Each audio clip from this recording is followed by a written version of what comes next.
दोस्तों, कैसे हैं आप? आज की कहानी आपको डर और तन्हाई की उन गहराइयों में ले जाएगी जहां एक अकेली लड़की सिर्फ पनाह ढूंढ रही थी, लेकिन उसे एक ऐसी जगह मिल गई जहां से सुबह तक जिंदा बचकर निकलना भी नामुमकिन लग रहा था।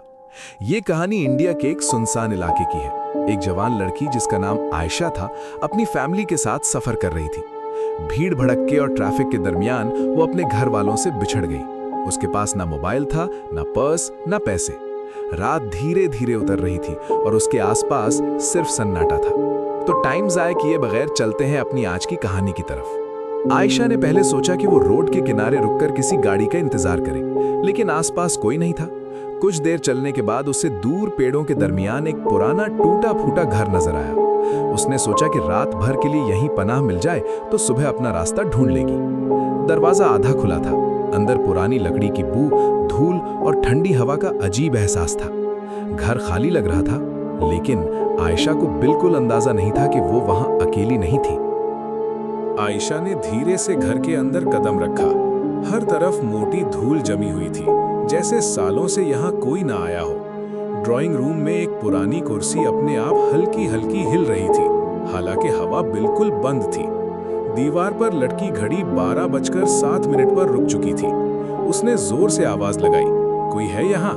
कोई जवाब नहीं आया। आयशा ने अपने आप को तसल्ली दी कि ये सब उसके थके हुए दिमाग का वहम होगा। वो सीढ़ियों के पास बैठी और अपने घुटनों को पकड़कर रात गुजरने का इंतजार करने लगी। बाहर तेज हवा चलने लगी और पुराने दरख्तों की शाखें खिड़कियों से टकराने लगी। अचानक ऊपर वाली मंजिल से किसी के चलने की आवाज आई, टक टक टक, जैसे कोई नंगे पांव धीरे धीरे सीढ़ियों की तरफ आ रहा हो। आयशा का गला सूख गया। उसने दोबारा आवाज लगाई, कौन है? इस बार ऊपर से एक हल्की सी लड़की की आवाज आई, तुम इतनी देर से क्यों आई? आयशा का खून जम गया। वो सीढ़ियों की तरफ देखने लगी। अंधेरे में एक सफेद सा साया नजर आया। धीरे धीरे एक छोटी बच्ची की शक्ल सामने आई। उसके बाल उलझे हुए थे, कपड़े पुराने और मिट्टी से भरे हुए थे, और उसकी आंखें बिल्कुल काली थीं।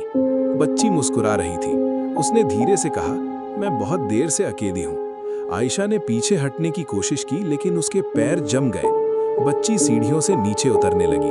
हर कदम के साथ कमरे का टेम्परेचर और ठंडा होता गया। आयशा को महसूस हुआ कि उसने गलत जगह पनाह ली है और अब शायद सुबह देखना उसके नसीब में नहीं था। बच्ची आयशा के बिल्कुल सामने आकर रुक गई।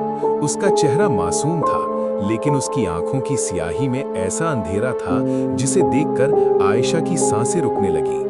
घर की दीवारों से हल्की हल्की सरगोशियां सुनाई देने लगी, जैसे कई लोग एक साथ धीरे धीरे कुछ कह रहे हों।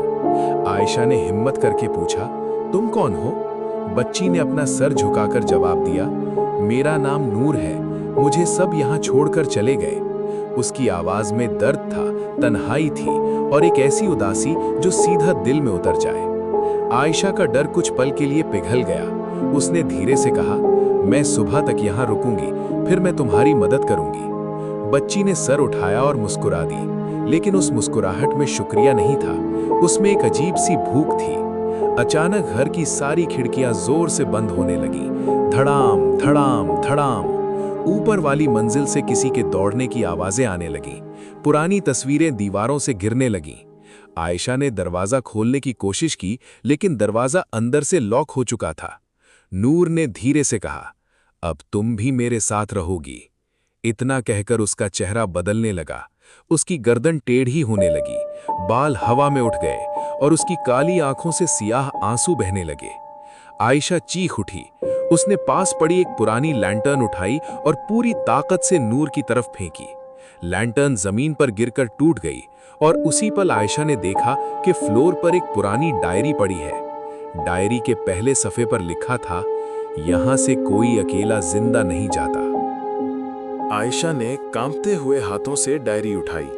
सफ़े पुराने थे, कुछ जगह पानी के दाग थे और कई लाइंस मुश्किल से पढ़ी जा रही थीं, लेकिन जो अल्फाज वाज़े थे उन्होंने उसके जिस्म में सर्दी की लहर दौड़ा दी। डायरी में लिखा था कि कई साल पहले इस घर में एक छोटी बच्ची नूर अपनी फैमिली के साथ रहती थी।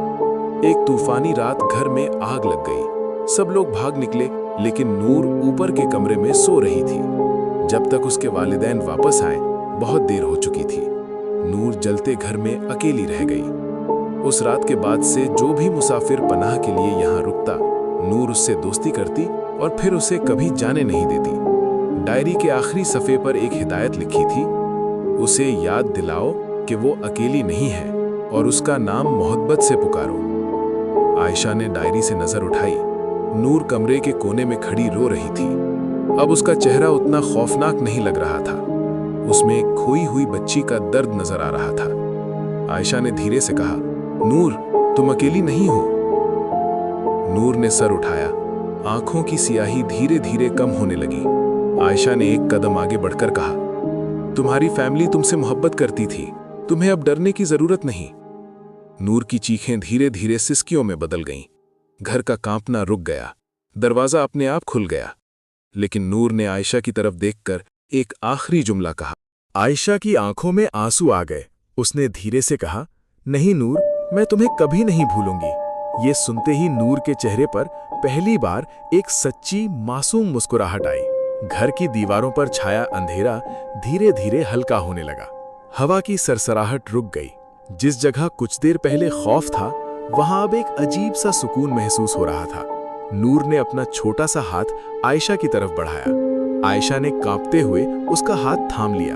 एक पल के लिए आयशा के जहन में तस्वीरों का तूफान उमड़ पड़ा। नूर अपनी फैमिली के साथ खेल रही है, हंस रही है, फिर आग, धुआं, चीखें और तन्हाई। आयशा ने उस बच्ची का दर्द अपने दिल में महसूस किया। नूर ने धीरे से कहा, शुक्रिया। अगला ही पल था कि उसका जिस्म रोशनी के छोटे छोटे जर्रात में तब्दील होने लगा।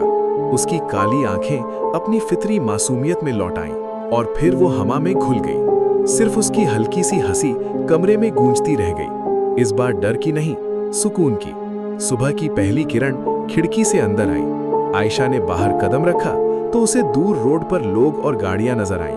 कुछ ही देर में वो अपनी फैमिली से मिल गई। सब उसे देखकर रो पड़े, लेकिन आयशा के दिल में नूर की याद हमेशा के लिए बस गई और उसने फैसला किया कि कुछ रूहें डराती नहीं, बस चाहती हैं कि कोई उन्हें याद रखे। दोस्तों, इस कहानी का सबसे गहरा सबक ये है कि हर खौफ के पीछे जरूरी नहीं कि सिर्फ बुराई हो। कभी कभी कुछ रूहें सिर्फ तन्हा होती हैं। उन्हें ना बदला चाहिए होता है, ना नुकसान पहुंचाना। वो सिर्फ ये चाहती हैं कि कोई उनकी आवाज सुने, उनके दर्द को समझे और उन्हें भूल ना जाए। आयशा बच गई क्योंकि उसने पैनिक नहीं किया। उसने नूर को एक दुश्मन के बजाय एक दुखी बच्ची के तौर पर देखा। इसी से हमें ये सीखने को मिलता है कि मुश्किल और डर भरी सिचुएशंस में सबसे पहले अपने दिमाग को शांत रखना चाहिए। जब हम सोच समझकर फैसला करते हैं तो सबसे अंधेरी रात में भी रास्ता मिल सकता है। लेकिन कहानी का आखिरी और सबसे हैरत अंगेज हिस्सा अभी बाकी है। कुछ हफ्तों बाद आयशा अपने कमरे में बैठी थी जब उसने अपनी किताब के अंदर एक छोटा सा सूखा फूल देखा।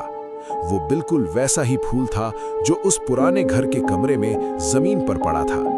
उसके साथ एक कागज का टुकड़ा था जिस पर सिर्फ 2 अल्फाज लिखे थे, थैंक यू। उस रात आयशा ने पहली बार नूर को ख्वाब में देखा, लेकिन इस दफा वो रो नहीं रही थी। वो दूर खड़ी मुस्कुरा रही थी और उसके पीछे रोशनी थी। दोस्तों, अगर आपको आज की कहानी पसंद आई हो तो मिडनाइट वॉल्ट को लाइक, शेयर, सब्सक्राइब और कमेंट्स जरूर करें। बेल आइकन को प्रेस करें ताकि हर नई खौफनाक और पुरअसरार कहानी सबसे पहले आप तक पहुंचे। मिलते हैं आपसे कल एक और डरावनी कहानी के साथ।